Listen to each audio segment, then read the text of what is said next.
Not so recently, my friend, who goes to high school, showed me his code and his syntax was terrible. So today I'm going to show you how to write code so that you won't get bullied by your coworkers and friends. Foremost, almost every language has keywords like if and for, which are basically functions but without parentheses after their names. These must be surrounded with spaces, or else your program will simply not compile or throw a syntax error. Always put spaces around every operator, no matter what it is. This means putting spaces around equal signs, pluses, division operators, logical OR operators, and the list goes on. Parentheses.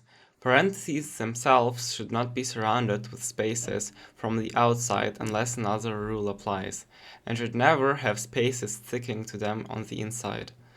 The exact same rules apply to brackets. For lists, it's pretty straightforward, and I still don't get how some people manage to fuck up at this stage. Doesn't matter if you're making an array or listing function arguments, commas in the list should not have a space before, but rather a space after. Basically the same as in any article or book. A list should not be followed by a comma, but if it stretches across multiple lines with every item taking up one line, then it does indeed look better with a comma at the end. Braces or curly brackets are simply the worst, and everyone has their own opinion about them, but here are the rules that most languages follow. Just as parentheses, braces should not be surrounded with spaces, but unlike parentheses, should have spaces sticking to them on the inside. If you ever see a closing parenthesis followed by an opening brace, put a space between them. This one is very important and is why I kept it to the end.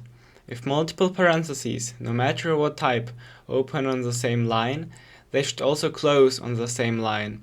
While the other tips are just style, this one really screws with the readability of your code. If the parentheses are part of an if statement, they should also start on the same line and not the line after, as is preferred by all the C languages.